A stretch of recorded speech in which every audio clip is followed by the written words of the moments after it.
नमस्कार, मैं चंदन कुमार और आप देख रहे हैं अपना पसंदीदा चैनल अंगवारी। और हमारे साथ हमेशा की तरह सिमरन है दिल्ली चुनाव के इस खास कार्यक्रम में, खास वीडियो में। जबकि हमने दिल्ली चुनाव के बारे में आपको शुरू से बताया कि कैसे पंजाबी और पूर्वांचली जो लॉबी है वो कैसे दिल्ली के चुनाव पर प्रभाव डालता है। तो आज करीब 11 दिन होने वाले हैं जब दिल्ली के चुनाव परिणाम घोषित हुए, लेकिन बीजेपी अभी तक अपना सीएम का नाम ऐलान नहीं कर पाई थी। तो अब जाकर जो नाम आया है सामने वो है रेखा गुप्ता का।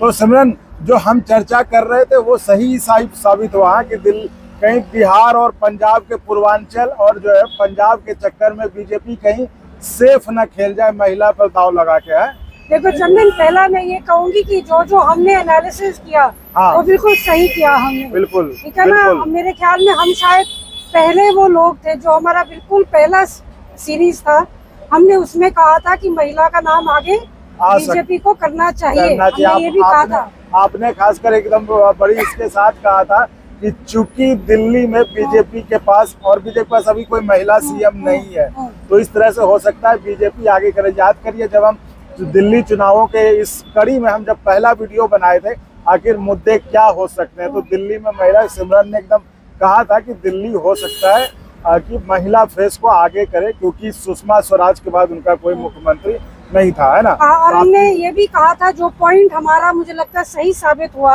कि जब हम कांग्रेस की बात करते हैं, कांग्रेस के पास शीला दीक्षित का नाम है महिला वोटर्स को लेने के लिए।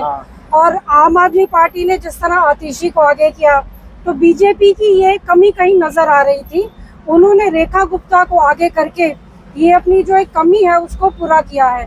और चंदन, मेरे ख्याल में इन लोगों ने सेफ भी खेला। ये पूर्वांचल और पंजाब किसी को नाराज नहीं किया।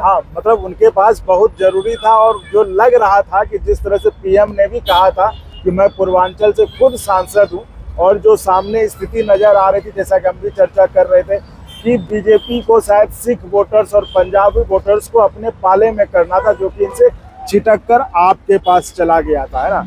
तो लेकिन चूंकि बिहार, आपने देखा बिहार का चुनाव शायद इनको भारी पड़ गया। नहीं, मुझे लगता है चंदन, बीजेपी ने बड़ा, जैसा आपने कहा 11 दिन हो गए, इतना जो ये सोच विचार हो रहा है, तो इन्होंने बड़ा सोच के रेखा गुप्ता को डिसाइड किया। एक सेफ नाम पर खेल गए ये लोग, कि अगर आप बिहार के किसी को आगे करते तो शायद पंजाब के लोग नाराज हो जाते, पंजाबी आगे करते तो बिहार का इलेक्शन आने वाला है। रेखा गुप्ता क्या है, आप सेफ खेल गए। बहुत देर से ये बीजेपी के साथ जुड़ी है, इनकी फैमिली आरएसएस के साथ जुड़ी है, तो आपने कहीं अपने लॉयल वर्कर को रिवॉर्ड भी किया है कि देखिए आप पार्टी के लिए काम करते हैं, आप आरएसएस के साथ जुड़ते हैं, तो बाद में एक इनाम भी मिलता है आपको। ये कहने को हमेशा की तरह हो गया, कार्यकर्ता कह भी रहा है कि भाई देखो ये बीजेपी में ही हो सकता है कि कोई मतलब अनाम सा चेहरा, गुमनाम सा चेहरा जो है सत्ता के शीर्ष पे भी बिठाया जा सकता है। तो वो बात सच होती दिख रही है। तो कुल मिलाकर यही हुआ कि जिस तरह से चर्चा हो रही थी और एक तरह से लग रहा था कि पंजाबी ही कोई सीएम बनेगा, तो और हमने पिछले वीडियो में बताया था कि कुछ भी हो, लड्डू जो है सिमरन के हाथ में ही आनी है, चाहे पंजाबी हो या महिला। ये तो देखो, मुझे पहले ही दिन से हो गया था कि कोई पूर्वांचली जो उस तरह से सीएम नहीं बनाएगी बीजेपी। जिस तरह से मोदी जी ने कह दिया था कि हम तो पूर्वांचल से सांसद हैं, सबसे बड़ा मतलब और क्या चाहिए। तो एक तरह से लगता है कि हम दोनों ने जो बातें की वो बिल्कुल सही थी। मेरे ख्याल में हमारा एनालिसिस बिल्कुल सही आया है, पॉइंट टू पॉइंट था। और मुझे लगता है बीजेपी ने शायद हमारी बात भी सुन ली है, क्योंकि हम बहुत देर से कह रहे थे कि बीजेपी की कमी है, विमेन लीडर नहीं है, ये किसी लेडी को आगे नहीं ला रहे हैं। और इतनी स्टेट्स में बीजेपी पावर में है, पर कहीं भी बीजेपी का कोई स्टेट सीएम नहीं है। तो रेखा गुप्ता पहली स्टेट सीएम भी बनेंगी बीजेपी से, तो ये भी अपने आप में एक अचीवमेंट है उनके लिए भी और पार्टी के लिए भी, कि वो फाइनली लेडीज को आगे ला रहे हैं। तो आखिर अब आपको क्या लगता है, चलिए अब तो सीएम इनकी रेखा गुप्ता जी को उन्होंने चुन लिया, ऐलान कर दिया, लेकिन जो भैया आप देख रहे होंगे पीछे ये रामलीला मैदान है, जहाँ पर कि आप खबरें देख रहे होंगे 2-3 दिनों से कि भले ही बीजेपी ने जो है, देखिए ये पुरानी दिल्ली का इलाका, जो कहते हैं ना पुरानी दिल्ली खाने पीने को लेकर बड़ा जाना जाता है, तो सुगंध मसाले की जो उसको लेकर वो ठीक है, तो वो आप मतलब क्या कहते हैं, उसकी खुशबू तो आप तक नहीं जा पाएगी, लेकिन जो मुझे छींक आई उससे आप महसूस कर सकते हैं ये पुरानी दिल्ली का इलाका है। हवा में भी जो है मसाले की खुशबू तैरती है। तो ये कहते हैं कि ये जो रामलीला मैदान है पीछे, जहाँ पर कि भले बीजेपी अपने सीएम का नाम ऐलान नहीं कर पाई थी, लेकिन तैयारी यहाँ पर 3-4 दिनों से बड़ी जोर शोर से चल रही, जिसकी खबरें भी आपने पढ़ी भी होंगी और देखी भी होंगी। और तैयारी इस तरह से, लेकिन इस पर जो है मौसम विभाग ने जो है थोड़ा सा अब बादल लगा दिया है। आप देख रहे हो मौसम ढक गया है और शायद वर्षा होने का भी अनुमान और है। चंदन, मेरा आपसे ये एक सवाल है कि इतना तामझाम क्यों कर रहे हैं रामलीला मैदान, और ये इतना जो मतलब इतनी ग्रैंड जो तैयारी हो रही है सीएम को स्वेरिंग करने की, इतनी मतलब ग्रैंड तैयारी क्यों कर रहे हैं? देखो, एक तरह से बड़ी जीत तो है ही बीजेपी के लिए। एक तरह से अब बीजेपी जिस तरह से कहती है राम जी को मानती है, राम जी का 14 वर्ष का वनवास था, बीजेपी के लिए यहाँ 27 वर्ष का वनवास था, है ना। तो वो वनवास जो है समझिए 14 और 28 यानी दुगुना वनवास था, राम जी के दुगुना वनवास था बीजेपी का, जो कि अब उससे वो वापस आ रहे हैं। और जिस तरह से हर स्टेट में एक लैंडमार्क जगह होती है, जैसे हमारे बिहार में गांधी मैदान है पटना का, आपके पंजाब में चंडीगढ़ में कुछ होगा, क्या है वो? नहीं, हमारे चंडीगढ़ में तो इतना कुछ नहीं है। हाँ, तो इस तरह से कुछ होगा। तो दिल्ली का रामलीला मैदान जो है धरना आंदोलन, बड़ी बड़ी रैलियों के लिए यही एक जगह जाना जाता है, मतलब लैंडमार्क जगह।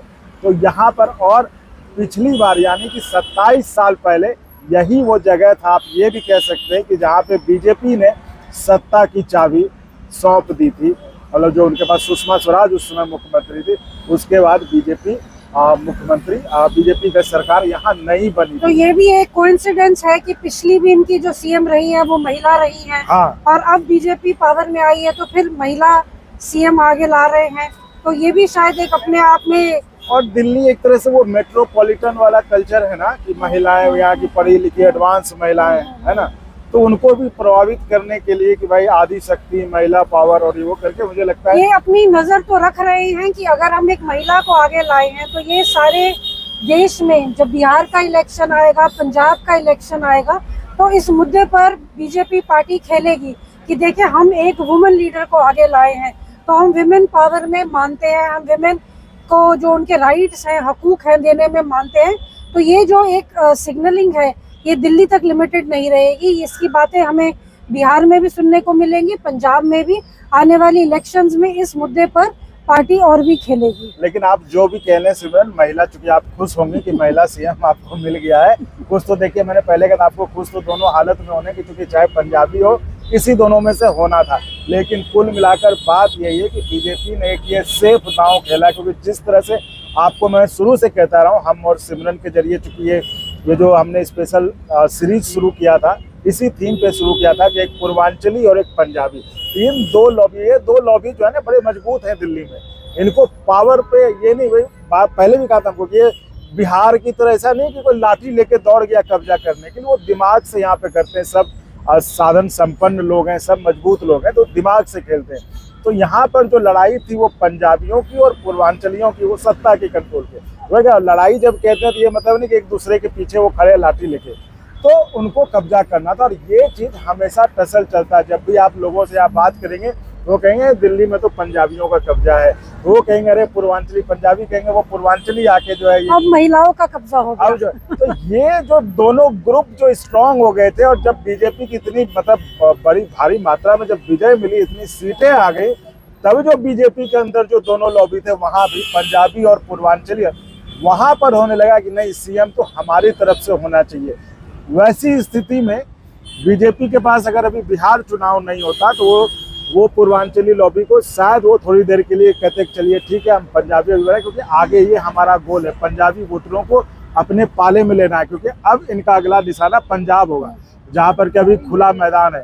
सुखबीर बादल उस तरह की स्थिति में है नहीं, शिरोमणि अकाली और उस तरह से कांग्रेस है नहीं, तो पंजाब में बीजेपी चाहेगी कि हम अपना वहाँ पे जड़ मजबूत करें। और आपको जिस तरह से यहाँ से साफ किया, तो वो चाहेगी कि उस वोट पे ही, उसी बेस पे हम अपनी हमको जगह वीडियो बनाएं। करना चाहिए अगला कि क्या कांग्रेस हेल्प करेगी बीजेपी को इस सफाई में पंजाब में, तो ये भी हम बात करेंगे आने वाले दिनों में। ये कह रहा हूँ कि कुल मिलाकर ये हो सकता था, अगर बिहार में चुनाव नहीं होता तो आपको पक्के तौर पे कह रहा हूँ कि पंजाबी कोई सीएम की यहाँ पर होता।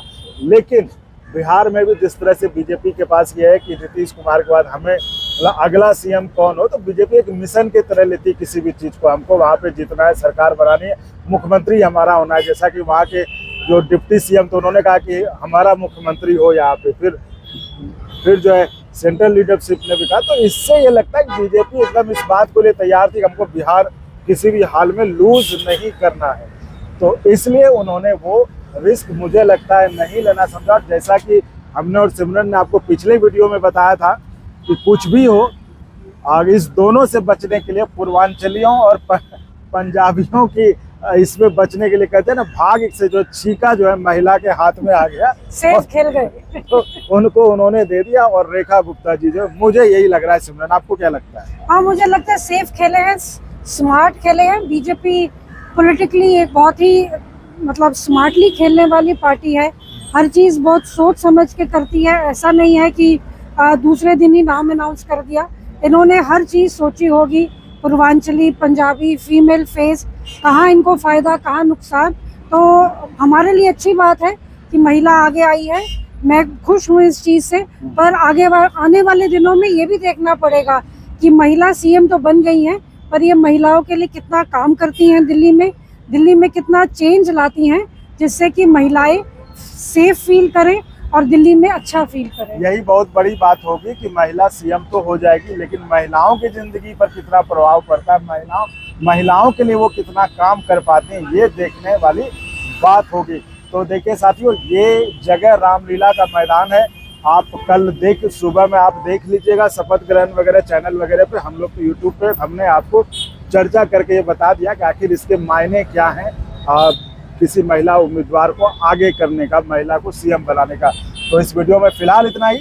हम आगे, और जैसा कि सिमरन ने कहा कि अब जो अगला होगा पंजाब, उसमें कांग्रेस, तो उस पर भी हम चर्चा कर लेंगे। तो फिलहाल इस वीडियो में इतना ही। आप ऐसे ही चैनल को लाइक शेयर सब्सक्राइब करते रहें और संभव हो ज्वाइन भी करिएगा, जिससे हमें आपके लिए और गुणवत्तापूर्ण कंटेंट के निर्माण में मदद मिले। बहुत बहुत धन्यवाद, थैंक यू। और अगर आपको अच्छा लगा तो एक बार और आपको मैं कहना चाहूँगा कि आप इसको प्लीज़ सब्सक्राइब और शेयर करते रहें, ताकि हमारा भी मनोबल और सपोर्ट बना रहे।